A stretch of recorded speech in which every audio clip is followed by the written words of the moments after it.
Hello, welcome back. So today I want to talk a little bit about my experience yesterday when I went down to Leeds. So my intention was to play a rapid play, which is going on at the moment, which is a Yorkshire rapid play, Yorkshire Open rapid play. Now I live in Alnwick, which is in Northumberland, and it'd probably be better for me if I lived in somewhere like Leeds, which is more central. However, obviously rent prices and everything very expensive, so currently I'm living at home with my family. I'd like to be able to move out at some point, before I die.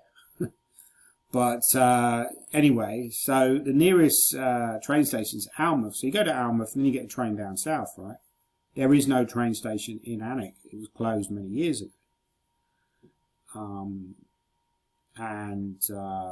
I believe actually the old train station, or the old the station they had in Alnwick was where the Barter Books bookstore is. I worked at Barter Books for a few months about 5 years ago, 5 or 6 years ago.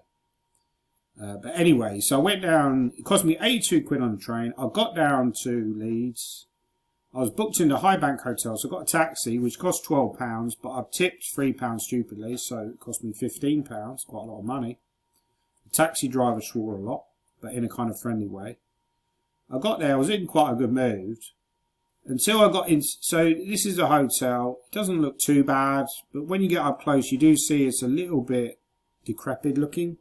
And when you get inside, there was some kind of weird characters hanging around the reception. Well, that's what it seemed like to me. It didn't look like a very high-class establishment, to say the least. Anyway, I went in. That's the front door, that red thing. And there was a reception, and I said, my name is, I'm booked in. And the guy said, are you, do you have photo ID? And I said, no, I don't have any photo ID on me. I don't normally carry photo ID with me. I don't carry a passport. I don't drive, so I don't have a driver's license.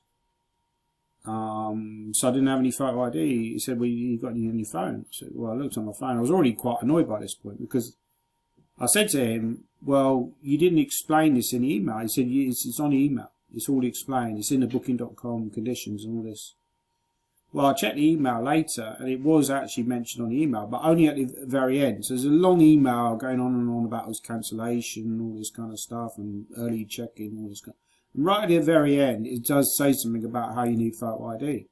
Well, generally, hotels don't ask for photo ID. I have encountered this problem before, but it's rare.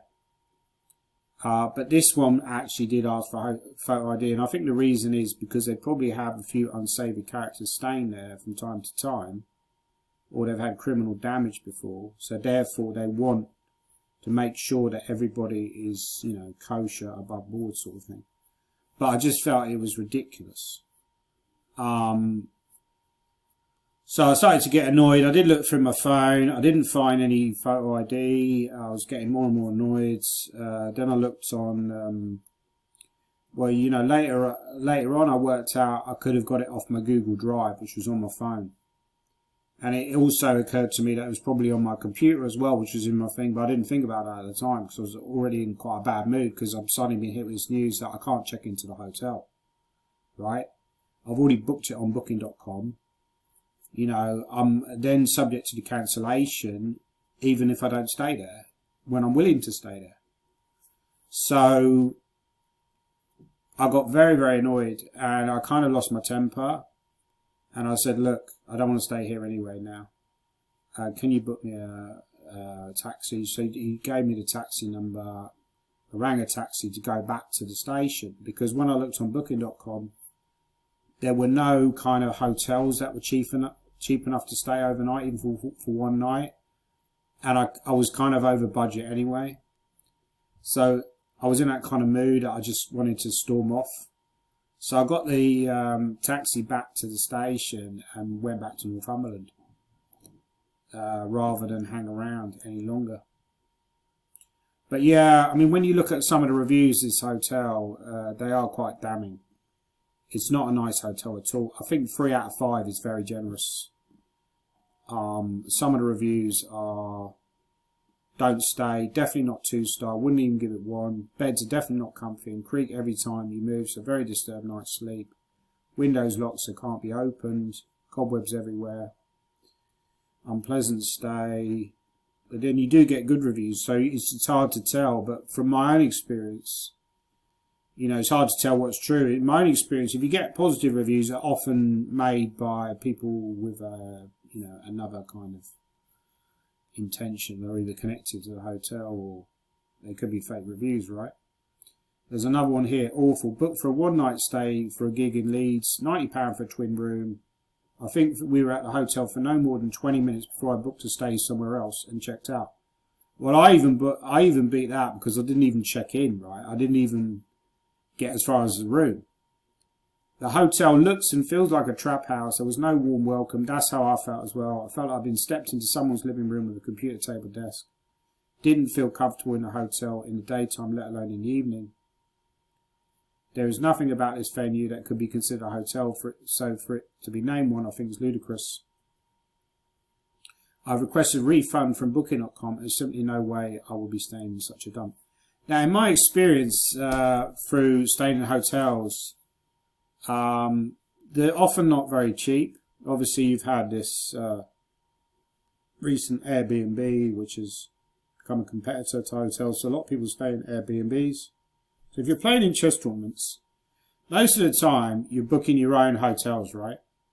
There are some tournaments you might play in where the organisers will book in for you if you're lucky enough. Like, for example, I played Cambridge last year. I think the organisers booked my room for me because I was staying in the hotel that was where the tournament was taking place, right?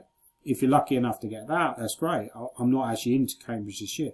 When I play Hastings, for example, later this year, I'm going to need to book my own hotel.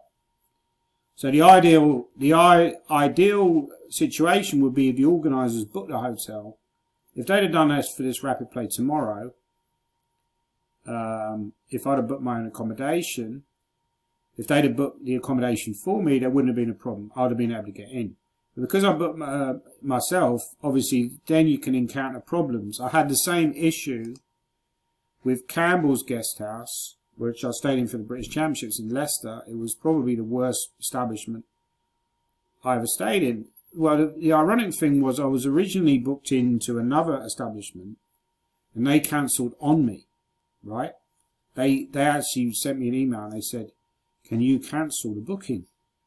Because, they're not really supposed to cancel it themselves, or they need to give a credible reason. If I cancel it, then obviously they're fine. But if they had to cancel it, then it looks a bit awkward. So I eventually agreed. I think that they would just wanted to flog the hotel room for a higher price. That was my reasoning for, that was what I worked out why they cancelled it. So unfortunately, I booked into Campbell's guest house, which was literally the worst hotel I stayed in. It absolutely stunk. As soon as I got into the room, there was a horrendous smell in the room. I had to buy 2 air fresheners because I knew I'd be there for 10 days, right? And as soon as I went in there, I thought, I don't want to be here for 10 days, but I can't really afford to go and book somewhere else. Well, the lucky thing was I explained to the people at the ECF who run in British Championships, people like Kevin Staveley and Nigel Towers, and they were very sympathetic because I'm there as the official commentator, right? They booked me in as one of the official commentators with Adam Hunt. They booked me into the Ibis. Again, I think with situations like that, I think to avoid that, I think if you've got an official commentators there, they should probably book the hotel for you. That should be part of the package. They should say, look, we'll book the hotel for you. We'll take that out of your fee. Well, we decided that we didn't want that because that way we could save money by getting a cheaper hotel. Well, that backfired because I ended up staying in this terrible guest house called Campbell's Guest House, which in my opinion should be shut down. The worst guest house I've ever seen, ever stayed in. It was absolutely dreadful. Worst place ever. So filthy and smelled awful. So again, it's quite a recent review, October 23. This place is absolutely filthy and the most disgusting place I've ever seen. And I'm writing this review because I don't want other people to go what awful conditions we went through. It's not a guest house, it's a home for the homeless. We stayed awake all night as the doors were left open. Anybody could walk in. We left as soon as it got light and going downstairs. So even though I had this awful experience a few months ago, a friend of mine, Christian and Patty, had a terrible experience as well. Booking.com is still associated with this terrible hotel, which in my opinion should be shut down. And I think the High Bank Hotel should be shut down as well. So this is what I wanted to talk about in this video. You know, how you got to actually be careful these days when you're booking accommodation and so on, because you can have some very bad experiences. It's a very, you know, it can be very unpleasant. You've got to be very careful where you stay. So in future, I'm going to be more mindful of some of the reviews. I'm too laid back. This is the problem. I'm too laid back. I never bothered to read reviews before going into places. Just think, well, you know, how bad can it be? But this recent experiences that I've had, you know, it cost me over £100, including taxi fares and train. It's getting more and more expensive now to travel to tournaments and stay at tournaments. It's impossible really to make any profit as just playing chess, or very, very difficult to make profit. That's been the case for a number of years, but it's getting to the point where that's not even the issue. The issue is that it's getting to the point where it's just simply too expensive to play chess tournaments. So if you are going to play chess tournaments, make sure that you stay in a reasonable accommodation. I would always recommend as well getting there the night before. Like if you're going to play in a chess tournament, I'd get there the night before. I wouldn't like turn up on the day, play the first round, and then go and find a hotel, because in my opinion that's too stressful. Like just say for example Hastings earlier this year, I'm going to get there the day before. I live quite a long way away, but even if I lived in London, I think I would go down the night before, stay at Hastings, and then play Hastings the next round, rather than go down the same day. You've got all the stress of booking in and everything. You want to get acclimatised to an event. But yeah, it's getting that way now. It's getting very expensive. But some of these places, in my opinion, shouldn't be. This place as well. Paul Leeds 21 review. Disgusting. This guest house is not fit to stay in. Absolutely awful. And these are accurate reviews in my opinion. These are not like fake reviews. Firstly, customer service was awful. It took us ages to call the man to get us to show us our room. Then we completely gobsmacked when we saw the room. The curtains didn't fit. The carpet was bug-eaten. We checked the bed for bugs. The shared bathroom had no frosted or blinds on the windows. You could see another room reflection. During the night we heard screaming, shouting for someone trying to get in at 2 AM in the morning. We figured it may be a halfway house. Another altogether disappointing disgusting. The worst place I've ever been, unfortunately, to stay in. Dirty carpets. It's amazing seeing these reviews. Booking.com do not end their association with this guest house, in my opinion. These reviews are accurate. So why are they allowing these hotels to still be associated with these hotels? You've got to be very careful. Booking.com seems like a reputable website.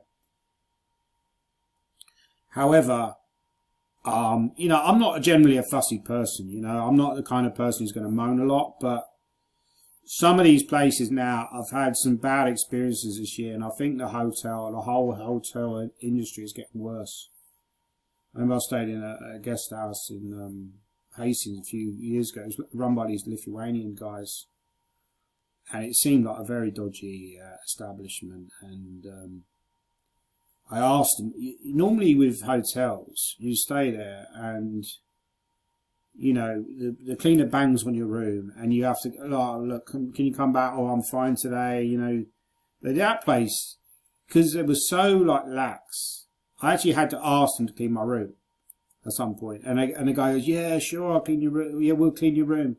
Came back, same problems. Came back that same day, room hadn't been cleaned. It hadn't been cleaned for several days. And on New Year's Eve, the guy was having a party downstairs. I knocked on the door because I wanted to get some sleep.